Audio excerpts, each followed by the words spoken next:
Samantala, patuloy ang pagsusulong ng peace advocates sa pagpasa sa panukalang Bangsamoro Basic Law. Ayon sa mga ito, kailangang imulat at pawang mga katotohanang impormasyon lamang ang ibinibigay sa publiko ukol sa umiiral na peace process. Yan ang tinutukan na kami kasama si Emil Carion. Nakikita ang kahalagahan ng pagpasa ng Bangsamoro Basic Law o BBL sa pangkalahatang issue ng pagunlad. Nitong huli ay iba't ibang pamamaraan ang ginagamit para lamang mabulabog ang maayos na daloy ng negosyo at pangangalakal. Ang mga sektor ng relihiyoso, edukasyon at iba pang NGOs ay nagsisikap naman na gumawa ng makabuluhang pag-aaral para maintindihan ang issue.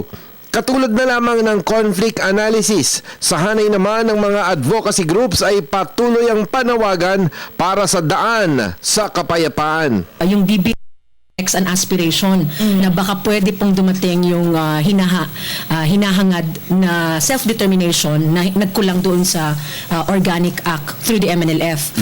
At itong MILF naman ay kung sinasabi nilang totoo na hindi naman sila po yung magiging hahawak o mag-facilitate lang ng proseso, then that would be a positive process. So, more or less positive and optimistic po sa areas. Itong Friends of Peace Network, which is the Friends of the BBL Network, joins hands with the Ulama Network, yung religious Muslim leaders po. Okay. So, merong association sila na National Ulama Conference at saka yung Cardinals, yung mga Jesuits, yung Philippine Association ng mga Catholic Communicators, something like that. Right. So marami pong media rin na component. Meron tayong Mindanao Media Group na nandito kasama namin sa Manila. Sa kasalukuyan ay ginigising din ang kabalayan ng ordinaryong mamamayan para maging kasangga sa pagpapaintindi sa issue ng BBL.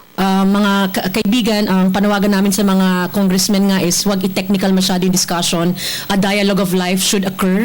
At sana po ay ito na ang ating end of the peace negotiations under this administration kasi 40 years din ito, 17 years of actual MIL. So napakahabang proseso at mga papel na binasa at hindi natulugan. So ang panawagan po namin, Muslim at Kristiyano, lumad, lahat tayo nasa Metro Manila, mag-oras po May 11.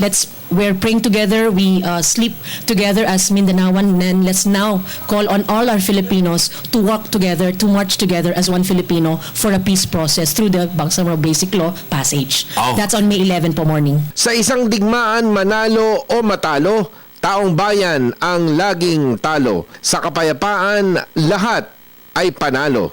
Para sa Telebisyon ng Bayan, ako si Emil Carion.